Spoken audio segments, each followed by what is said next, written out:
Channel Red Novel Chapter 1956, Flying the Distance. Peter and Aaron's fight was in no way a comfortable one for either of them. Although Peter now had a lot more celestial energy than last time, which powered him up in a certain way, it didn't do much against Aaron. Even though he had landed a full-blown hit right on her, it was clear that she was fine, and he would have to try harder if he wished to get the upper hand in this battle. However, if there was one thing that Peter was, it was relentless, as he didn't give her a second to recover and had already resumed raining down his fists upon her, throwing them one after another before she could even react. Your body probably still hasn't even fully healed yet, and yet you are trying to attack me. Keeping the sword in its flame state, Aaron felt the need to do more damage. While the ice sword would perhaps slow down the intensity of Peter's attacks, she knew it wouldn't do much in terms of dealing actual damage to him. Thus, swinging her sword, she tried to hit the skin of Peter's knuckles. It was still impossible for her sword to cut through the strange black substance that Peter had covering his knuckles with for some reason, but the flames coming from each strike would do something as they twirled from the sword and were directed right towards Peter's chest, pushing him back slightly every time. The sword only emits flames when swung, but if I use the third stage of Chi, I can redirect the flames to more vital points and continue to hurt Peter in this way. Aaron quickly thought of a plan. However, just like before, Peter didn't seem to care about the flames that were burning on his body, and he threw out two fists at the same time, firing them off like a shotgun full of power and might. There was only one way Aaron could think of to block this attack. Therefore, while swinging her sword again to skim both of Peter's arms, she herself leapt up into the air through the momentum of the sword. Damn it! This undead can use Chi as well. Even if I had blocked the attack, the power and shockwave would have still hit me. Since when did he get so smart? The thing was, Peter wasn't thinking about what he was doing at all. He had only one thought on his mind, and that was the fuel behind his aggression. Kill. Kill, kill. I need to kill her. That way, Quinn won't have to. If I get rid of her here, then he won't have any guilt for doing so. I have to do this, I must take her down. While in the air, Aaron had forgotten about a small detail. The head tail raised up and whacked her right on the side of her armor where her ribs would be. The strike from the head tail was just as strong as if Peter himself was swinging a sword. Before her body could be flung off to the side, he grabbed her by the foot and swung her by her ankle, slamming her right onto the ground, creating a sizable crater from the impact. I'm not done yet.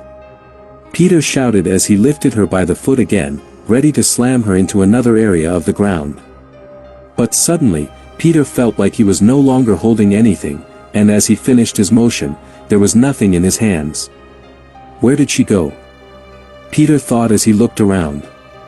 Looking at his hand, he still didn't understand. He had a tight grip and was sure she hadn't gotten out of it, and yet she had somehow managed to slip through. You people are annoying. In fact, it seems like you and Chris are the only annoying ones that are currently here, so I guess it won't be that big of a problem, Aaron said. You are strong, but I can tell this is the limit to your strength. You have no trump card and nothing through which you can use to turn the situation around. Whereas for me, it's different. You haven't even forced me to the limit.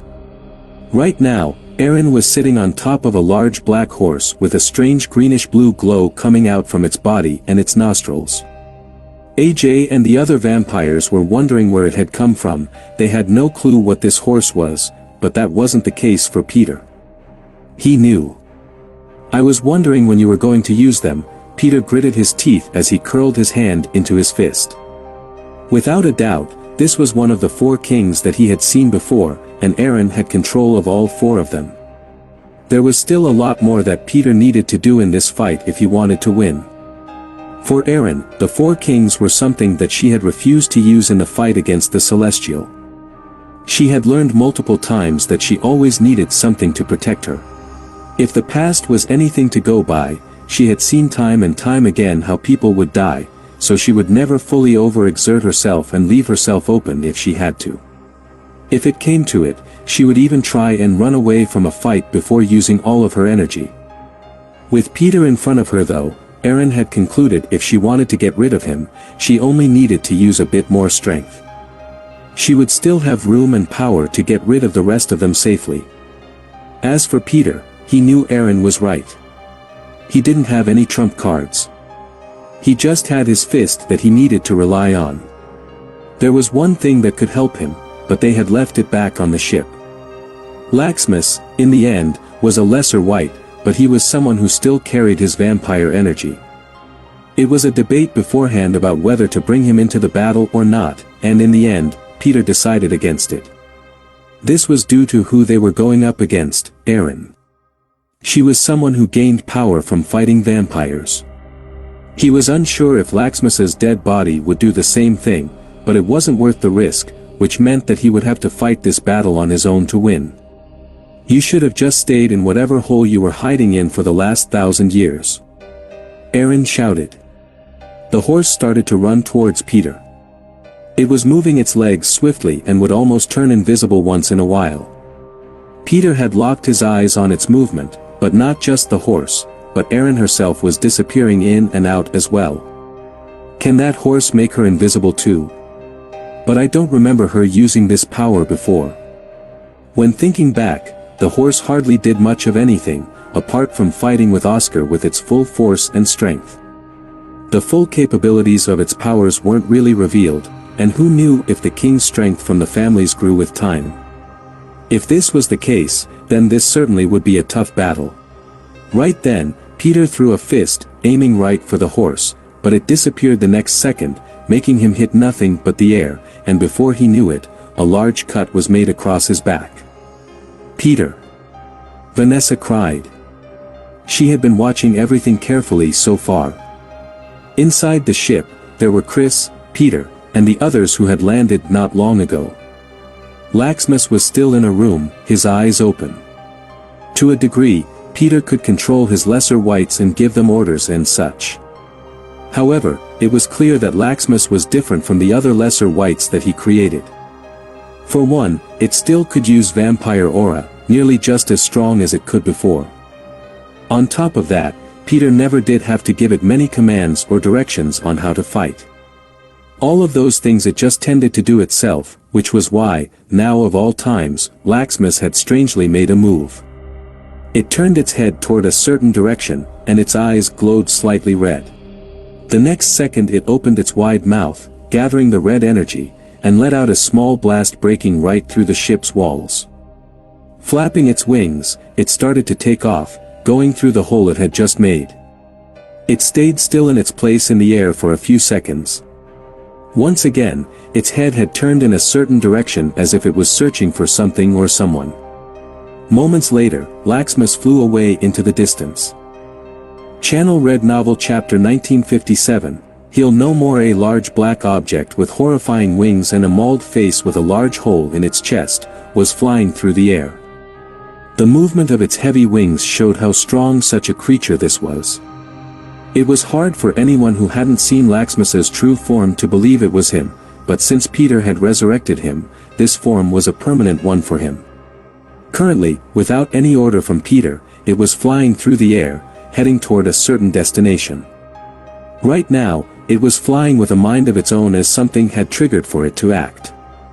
Suddenly, as it got closer to its destination, its wings flapped harder, making it breeze through the air at a great speed, past the lightning strikes, through the great winds, until the area had calmed down again, and Laxmus had reached its destination. It hovered in the air, looking down, and Laxmus could see it, a red object that was on the peak of the mountain, shining and radiating with power. However, the object wasn't alone, and due to Laxmus's presence being quite a large one, with the sound of its wings flapping, it caused Agent 4 to look up. That, what is that, is it a beast? Agent 4 guessed. Opening its mouth, a red aura started to gather, and regardless of whether it was a beast or not, it looked like it was ready to attack. I haven't finished drawing the magic circle yet. Agent 4 still had chalk in his hand. It was nearly done, there were only a few more steps to be completed. If the attack destroyed the peak of the mountain, then it would destroy the circle as well. Without hesitation, Agent 4 stood up, and placed both of his hands in front of him, and just as he thought, a large red beam came straight from the creature's mouth, shooting directly at him. The crown on top of Agent 4's head started to light up.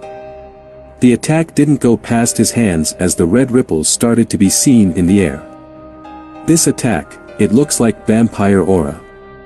That's the ugliest vampire I have ever seen, but why has it come here? Is it because of the red heart? Agent 4 had never witnessed Laxmus in his true form, so he had no idea who he was, and quite frankly there was another problem he needed to deal with. Using the blood armor with the crown was easy, and he had an unlimited amount of usage, but this was mainly due to the red heart.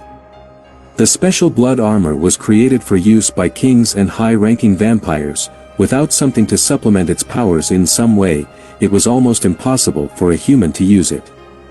The red beam of energy attack had stopped and Agent 4 placed his hands down back by his side. I guess it's my fault, being portrayed as the scientist of the pure faction. Many must have thought that I was weak, but there is a reason why Zero trusted me with this task, and I will complete it. While this was going on, Vanessa had just witnessed a large slash on Peter's back. Blood had splattered in the air, and it looked to be quite the bad wound. Having witnessed both Peter and Chris fight on the Greylash planet, she thought that nothing could best the two. After all, they had defeated the fighting and powerful Celestial that could have easily killed everyone on the planet. Yet here they were, still finding those that they were struggling against. With her familiar, Erin continued onward after striking Peter. She knew his strength and wasn't going to stick around for him to attack back, especially a headstrong person like Peter, who even if he did feel pain would do anything to get a hit in, and she was right. Immediately, Peter swung his arms backward, with a strong force and amount of energy that the rocks in the area had been kicked up and were flying but had hit nothing.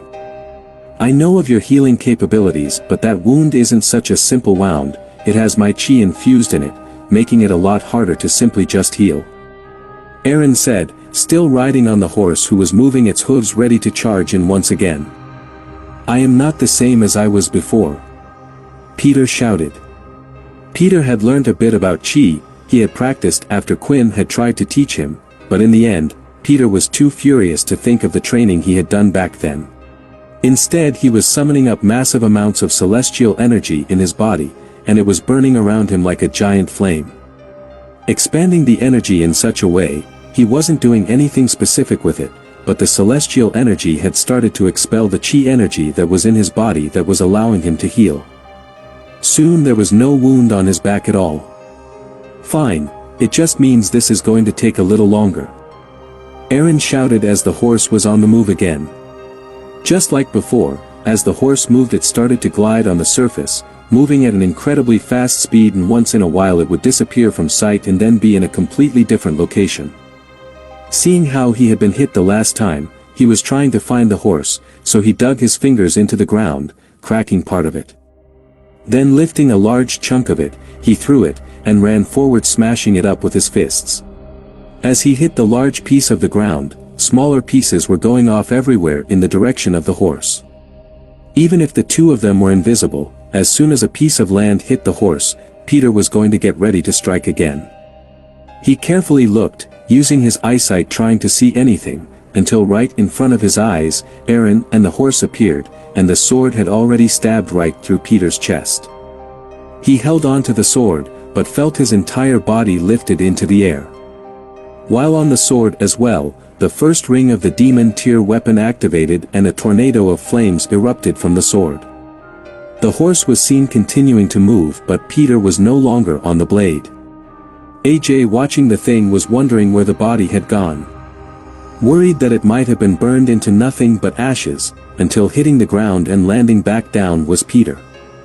Is he dead? AJ mumbled and gulped, but there was movement. Peter used both of his hands to get up from the floor, his skin burned, the wound on his chest bleeding slightly. For such a wound, more blood should have been spilling from it, but there was very little. Once again expending his celestial energy in an explosive way, Peter was getting rid of the chi from his body, ready to heal. I'll keep doing this, until I find a way to stop your little trick. Let's see who tires out first. Peter smiled. Aaron smiled back, welcoming the challenge, and continued forward rather than running straight towards Peter with the horse. She decided to go around in circles this time, disappearing, and when she reappeared the horse was running the opposite direction. Now, the routes and the ways that she could come toward Peter were endless. Peter threw out loaded fists with bursts of energy and chi. It uprooted pieces of the ground, and made it look like a train had crashed through the area, yet he was unsuccessful again, as Aaron had stabbed him right through the thigh this time. Due to the celestial energy and hard skin Peter had, Aaron realized that she was unable to slash through her opponent, but concentrating her power and chi, to a single point she was able to stab, and stab was what she would do. Peter continued to throw out his fists, his legs even, randomly hitting the air, but each time, Aaron would find a way to avoid all that, appearing seemingly out of nowhere and stabbing Peter again and again. While Peter repeated, healing himself again and again, until Peter started to feel a hunger. The chi was removed from his body, but a wound that had been made in his stomach was no longer healing. Aaron hadn't attacked again, she stayed a distance away as she had noticed he was slowing down. I knew this would happen, because of my ability I know you better than you know yourself. I can see all of the different energies inside you. You've lost this fight, Peter. Peter tried to muster the strength to stand, but the energy in his entire body was depleted, his form reverted back to normal and he fell to his knees, holding the wound on his stomach. I hope you burn in hell, bitch. Peter said as he collapsed on the floor. Channel Red Novel Chapter 1958, The Red Wolf. At the same time as Peter was having the fight of his life, there was another battle to the death that was going on at the same time. The beautiful camera work from AJ was capturing everything on the mystic Red Wolf. Chris was large in size, around 9 feet, he was already tall for a human, but in his werewolf form he looked even larger than before. His fur was overflowing, floating in place as it wiggled about in the air. Rather than the light gray color it was before, it was red as if it had been soaked in blood. The eyes of Chris were intense, narrow-like, and glowing a bright red, and unlike before, his face was elongated more like that of a wolf's. During the fight he would make sure his face didn't change too much, making it easier for him to speak, but he was done with speaking, he needed everything he could get. So you have decided to use up all the gas in your tank, so you can burn brightly once more. I guess it's the only choice you have. Zero said as he placed his sword in his sheath, charging up another attack. Chris lifted his head up to the sky, both of his hands out by his side, which dangled a little below his waist, as they were longer in this form. The hairs on his body were still floating even though there seemed to be no expended energy outside of his body. It was strange, sometimes when those were summoning the great energy in their body, it would leak out. Effects on the ground beneath their feet, or strange phenomenon would occur such as one's hair standing up on their ends, similar to Chris's hair now. Yet there was no energy leakage coming out from him, and his hair was still floating about as if it was the case. Suddenly, all of the hairs stopped floating randomly in place as if in water, and started it to move upright, as if they were all pointing towards his head. Swinging his head down, and swinging his arms out, Chris opened his mouth and let out the biggest howl of his life. Awoo! Just like with the energy in his body, the energy coming out of Chris's mouth was directed straight at a certain individual. The ground was breaking as the howl left Chris's mouth in one direction. Before Zero could even do anything, it slammed right into him. His clothes ruffled due to the sheer power that was being chucked out toward him. This attack is not damaging, my chi barrier isn't being affected, so what's the point of the howl? Zero thought. When Chris had stopped, he pointed both of his clawed hands toward Zero, and 10 of his nails shot out from his hands. Condensed forms of energy as fast as bullets. This attack might be too strong for my chi barrier to stop it, so I will just have to strike it down. Zero thought as he went to pull out his sword, but his hand was stuck. In fact, that was when he noticed it wasn't just his hand, his whole body was frozen still.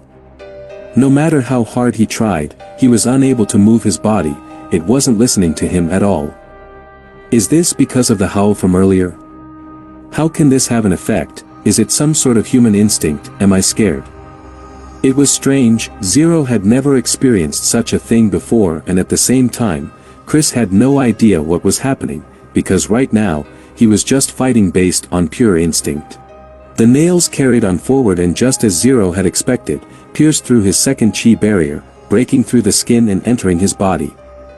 I can't move my body, but I can move my chi. These nails, they are aiming right for my chest and heart. If they continue, I will die.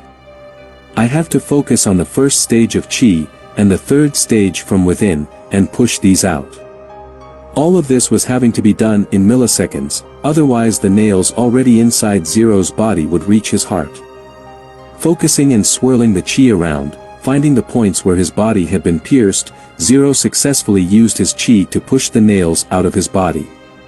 Still not being able to move, all of the nails rushed out in a random direction, hitting the ground, going to the sky and more. If I can still use my chi, then I should be able to use it to command myself. Use the chi command to get rid of whatever is happening to me right now. And that was exactly what Zero did, allowing him to move in place, taking his sword out of his sheath. Only Haven taken it out a little. The sword was glowing a slight pink, but there was nothing Zero could do because Chris was already directly in front of him. Lifting both of his hands, the claws clashed against the blade of Zero and his whole body was lifted in the sky, causing him to reach the clouds above. Jumping from his position, Chris continued to chase after Zero. He reached him quickly and with one of his hands swung it as hard as he could, aiming directly for the sword. As it hit, the sword was flung out of Zero's hands, breaking the bones in his fingers as the sword fell to the floor. Then without holding back, it was time for Chris to go on his rampage. Swinging his arms, his nails dug through Zero's skin and clothing as if there was no chi protecting him at all. Deep cuts were made on his body, one after the other. The only thing Zero could attempt to do was move his arms in the way of his vitals and focus his chi there, but each time he did this, Chris would simply grab the arm and move it away. In terms of strength, even with the powered-up chi, there was no chance for Zero to outpower him. I can't die here, not when I was so close, not when I was so close to getting them back.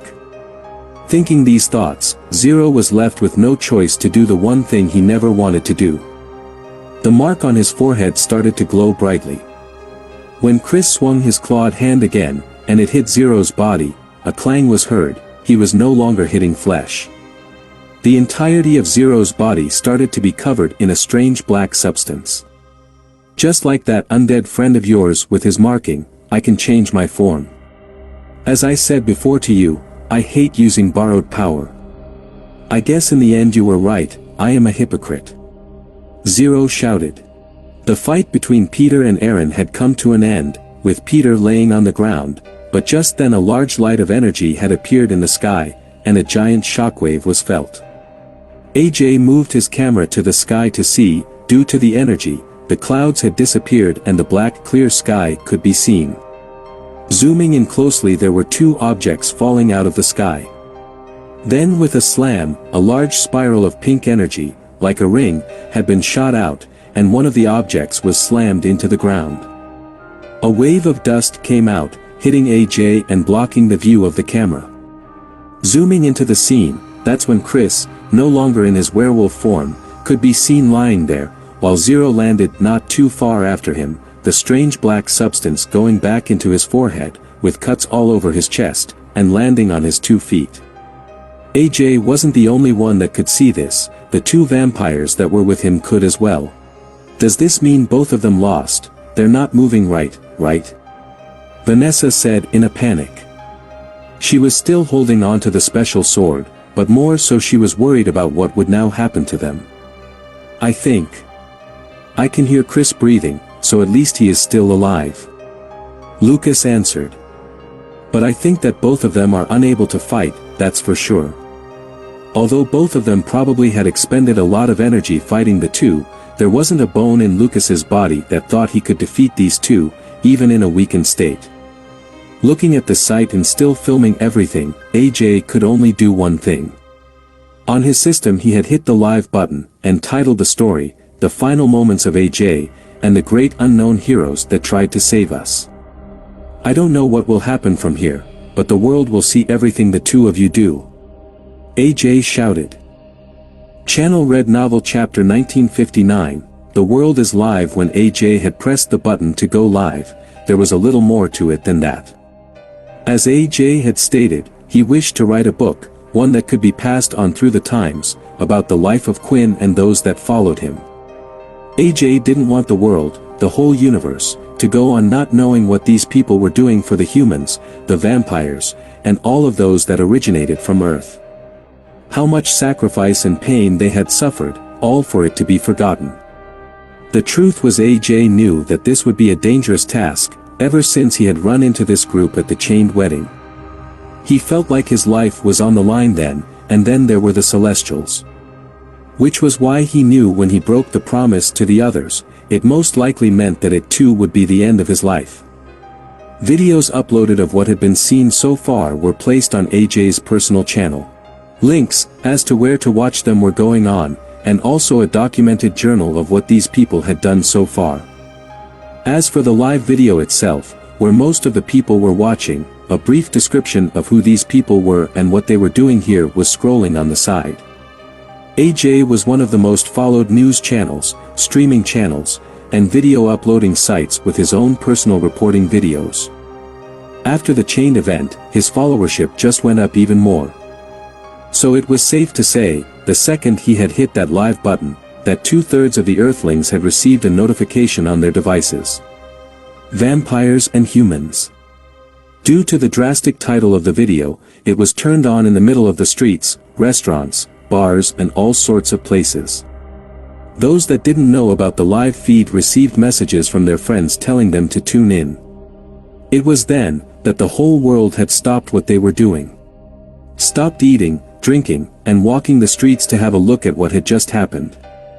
None of you know about the secret heroes who have been fighting behind the scenes your entire life. AJ commented as he filmed a close-up of Chris on the floor, and then soon to Peter. At the same time, an edited clip of their battle was being shown on the same live feed in the corner of the screens. The people I have in front of me are the Damper Queen known as Aaron and the leader of Pure, Zero. I don't have much time to explain, but I hope my uploaded videos can give you context. Zero, a heartless man who has killed 100,000s of people just so he can get stronger, and the Damper who kills her own friends without a second thought, and now both of them are working together to try and summon a Celestial into our world. From the conversations that AJ had with Chris and the others, he had learned a lot of what had actually happened. The only thing was, the people would find a lot of it hard to believe.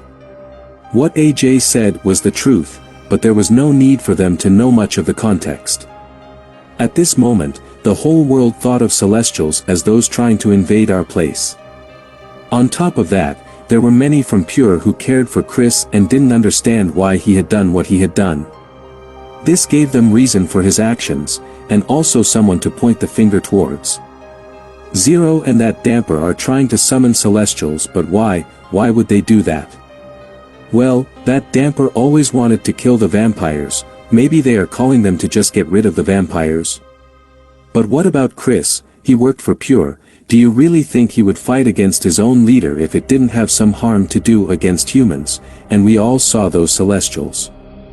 They attacked humans and vampires. It was hard for those that were in support of the Dampiers and Pure to make an excuse for what they were hearing, and they had seen the heroic actions of both Peter and Chris before. As you can see, the ones that defeated the Celestials before, attempted to stop both of these two, but they have failed.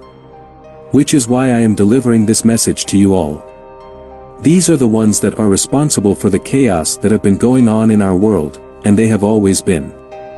Think about it, who were the ones causing trouble with the Vampire Corps, the ones messing with the Greens? We were always told and shown that it was a push and pull from both sides, but that has never been the case. AJ shouted. As a reporter, AJ was meant to always remain neutral. Most of the public were 50-50 with their views, and at some point they leaned more towards Pure. Yet, he had thrown all that away. He could clearly see who was in the wrong. Who were the genuine ones in all of this? Peter and Chris, the two of them, never had to come to this planet. They could have turned around at any point in time. During the fight with the Celestial, they could have turned back, yet they fought until the very end. It was too much for AJ to keep quiet about anymore. What he himself didn't realize was that AJ had a large amount of influence over the people, and they trusted him, more so than he thought. He's right, the Vampire Corps always helped us, they were even fighting against the Red Vampires at the time. It was just easy to say all vampires were bad. What does that have to do with what is going on now? I still don't understand what that has to do with bringing those Celestials to our planet. While he was making his report, Zero was checking on Chris. He was still alive, although his energy was somewhat faint. Most likely it was his werewolf body that had saved him once again. After that, he looked up at the drone that was floating in the sky, and Zero could guess what was happening as he looked at AJ on the other side. I guess lasting a 1,000 years is an impressive feat, not being called out for this long. Zero smiled at the camera. But I don't care, I have only one thing on my mind. Clenching his hand in and out, Zero noticed that he wasn't at full strength. Whether he liked it or not, he had used a substantial amount of energy in that fight. Running at a quick pace, Zero went to his sword and stepped on the hilt, flipping it in the air before catching it. Now that he had his weapon in his hand, AJ thought this was the end, they all did. Looking to his right though, he noticed Erin had finished her fight. She was no longer on her horse, and instead of going after others as such, she was actually sitting on the floor with crossed legs. She must be trying to regain her chi. It looks like her fight wasn't so easy either. Zero thought. Turning back, AJ jolted back a bit. With his super speed, he was wondering how long he could last. For a second he thought he might even be able to outrun the person in front of him.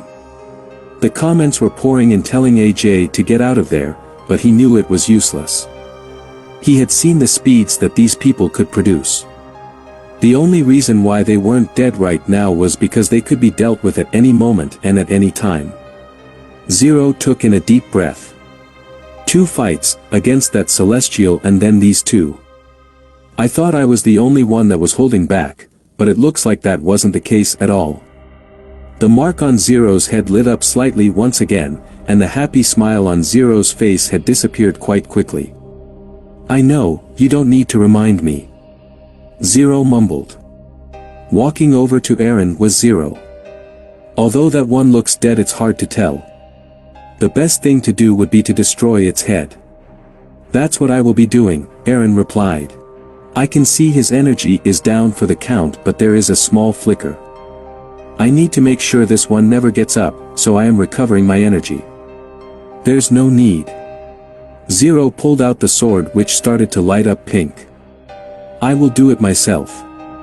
Erin wasn't too far from where Peter was, and she had her sword in the ground in front of her, ready to pick it up the second Peter moved, but she was confident that her ability would tell her if he did. Now Zero stood in front of the two of them, ready to slash Peter's head off. Goodbye, Zero said, as he took a strike, but not toward Peter in front of him. Instead, he turned around, swinging it right at Erin's neck.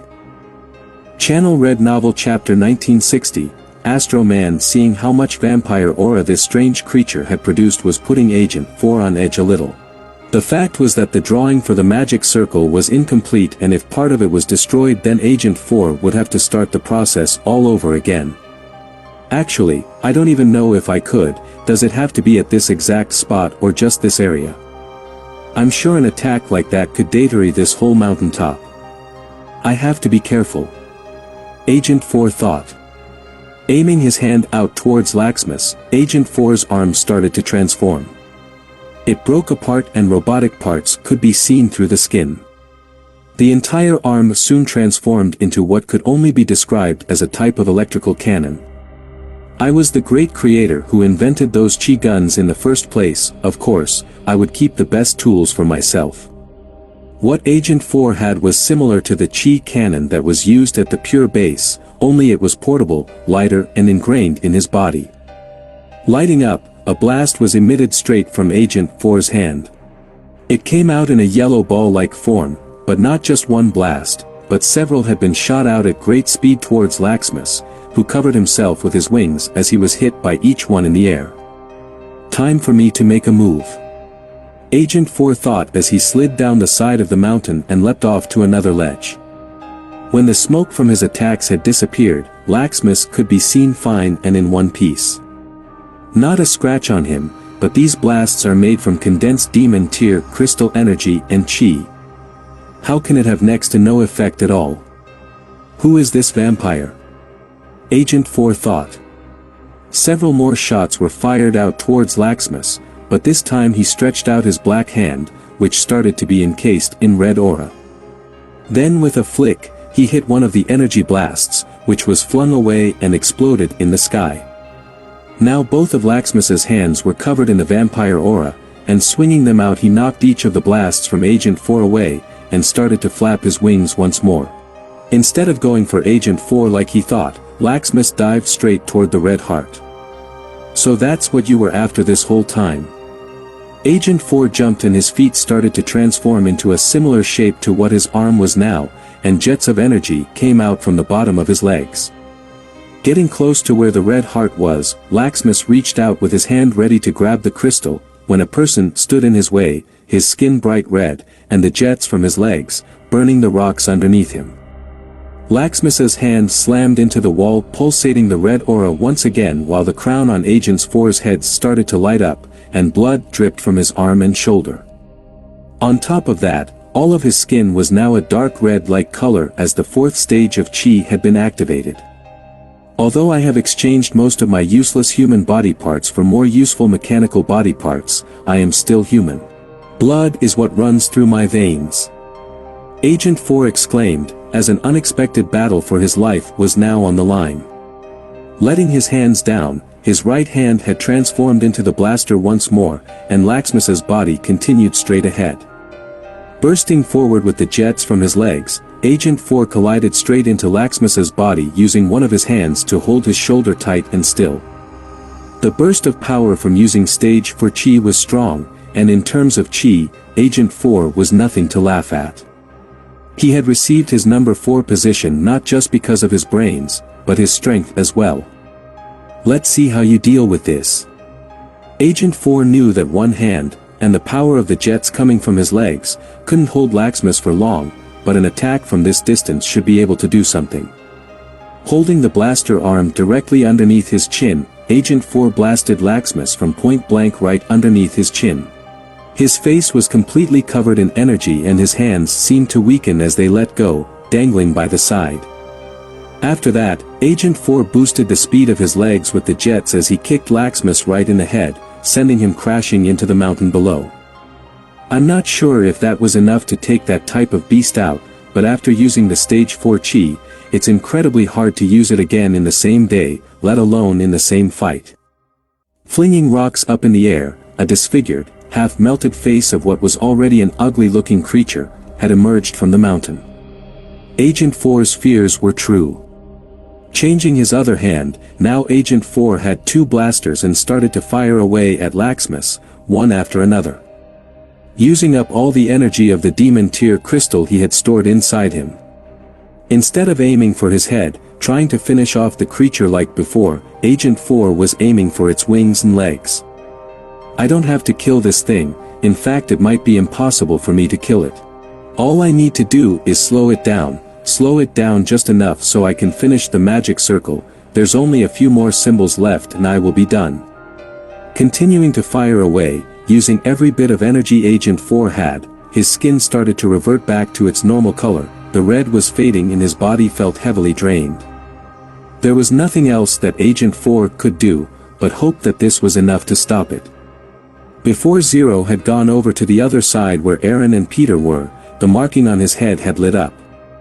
This would often happen when a certain someone had chosen to communicate with him, the one that had given the marking in the first place, Immortui.